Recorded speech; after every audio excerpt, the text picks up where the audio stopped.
Halo Moon, selamat sore. Kembali lagi bersama Moon Killers di sini. Moon Killers adalah suatu channel di mana kita menganalisa pergerakan dari komoditi cryptocurrency, entah itu bitcoins, big cap, mid cap, or low cap ya. Oke, hari ini ada quick update sih untuk si pergerakan dari FTM USDT ini, di mana dia itu berhasil untuk mempertahankan area pentingnya itu di area sini. Dan kalau misalkan kalian ikutan untuk ngambil nih si FTM, kalian udah gain profit sebesar 8,9 dolar, 9% lah ya, di entah itu di futures maupun di spot. Oke, next. Hari ini saya akan menjelaskan mengenai COTI USDT, di mana ya mungkin ada, menurut saya lumayan menarik ya dari segi daily maupun time frame kecilnya. Oke, ini ada suatu ya spekulasi atau ya probabilitas yang udah saya buat nih ceritanya nih. Nah, ini kalau misalkan di daily ini, dia ini waktu kemarin konsolidasi panjang, dia tuh telah rebound dan expansion move itu dari demand zone yang ada di area sini 0,1698, dan ya dia konsolidasi dari Februari sampai Maret, and then dia berhasil breakout dari falling wedge-nya, dimana bila kita mengacu terhadap si falling wedge-nya ini, belum target maksimalnya itu belum ini ya, belum valid gitu, maksudnya belum kekejar gitu.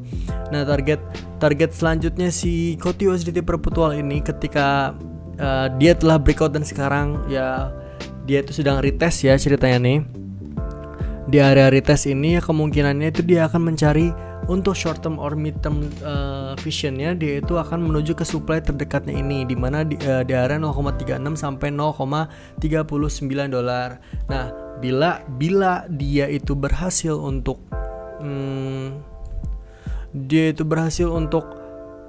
mengejar atau breakout dari supply yang ini, nextnya itu dia akan mencari BSL di area sini di 0,46 dolar. Nah, itu sih yang perlu diperhatikan, dan juga ya area VVG di sini.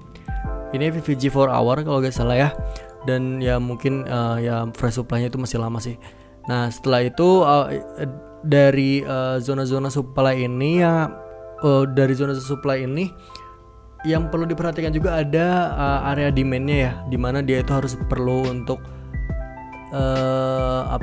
tidak kehilangan key level pentingnya itu ini di area retest zones-nya, dan juga ada di yang paling max pain-nya lah ya. Max pain-nya itu ada area unmitigate di area sini, di area 0,104 sampai area 0,09. Nah, itu sih yang perlu diperhatikan ya kalau untuk area-area bawahnya, karena di bawahnya ini udah nggak ada lagi, kecuali ya ada base di area sini lagi lah ya. Cuman menurut saya max pain-nya itu adalah di area unmitigate ini, di area 0,1 ini ya. Dan itu untuk daily-nya, dan kita next ke area 4 hour, dan 4 hour ini udah saya buat sih.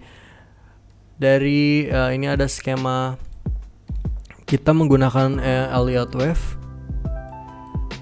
Nah, itu ada satu, ini ada big wave, ada sub wave-nya, major wave sama sub wave-nya, dimana sekarang itu kita berada di area yang lumayan penting nih buat si COTI USDT ini. Nah, wait.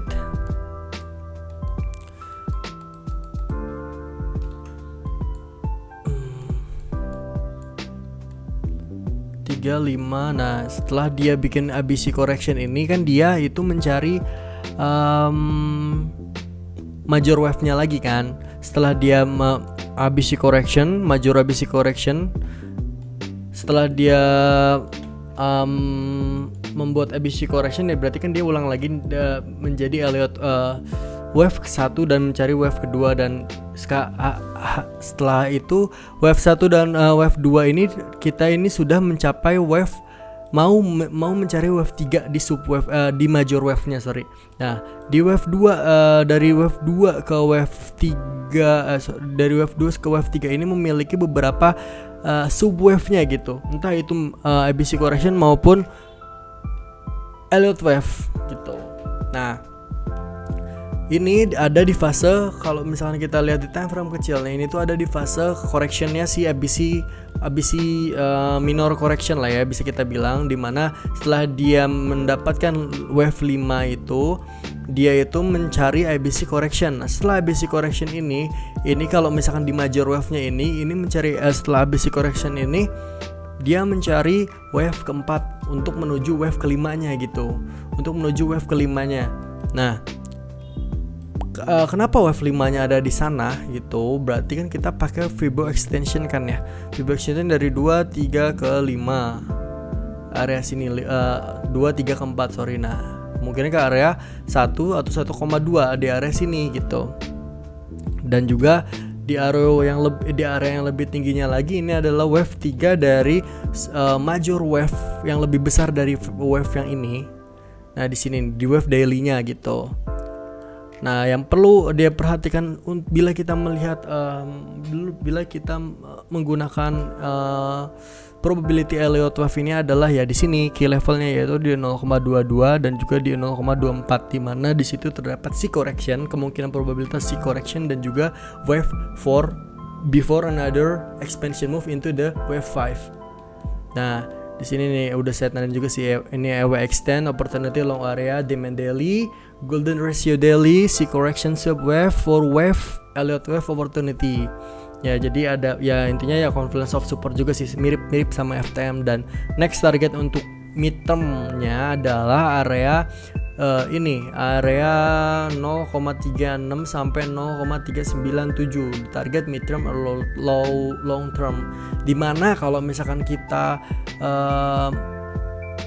cocokkan lagi ke Koti di daily itu, dia ada di area supply-nya sini gitu ya. Kemungkinan mungkin mungkin seperti ini ya, dia terjadi rejection untuk mencari wave selanjutnya, ini ABC correction lagi, and then next move. Seperti itu sih untuk Koti USDT. Jadi intinya perlu diperhatikan sih kalau misalkan kalian mau masuk ke Koti USDT ini, kalian perlu mengatur money management kalian. Kalian juga misalkan bila tidak berjalan dengan lancar, berarti max pay-nya adalah di unmitigate. Dan kalau misalkan berjalan dengan lancar ya berarti next move untuk Koti adalah di wave 3 atau di major wave daily-nya, yaitu wave 3 dan minor daily-nya dan minor Elliott wave-nya adalah wave 5 begitu. Oke. Atau di daily-nya adalah supply area. Oke. Segitu aja Moons untuk Koti. Semoga bisa membuat kalian lebih lebih berimajinasi mengenai beberapa hal lain di Koti ini gitu. Dan ya kalau misalkan kalian tertarik untuk membeli Koti, jangan lupa dijaga money manajemennya dan juga rasio risk yang max pay-nya ini adalah di area unmitigate ini intinya begitu. Maupun kalian juga bisa membuat trade plan di mana stop loss-nya itu ada di area bawah retest zone-nya ini gitu, di bawah key level-nya ini, begitulah. Oke ya, terima kasih Moons. Sampai jumpa di video berikutnya. Jangan lupa kalian subscribe, like, and comments. Dan bye bye. See ya.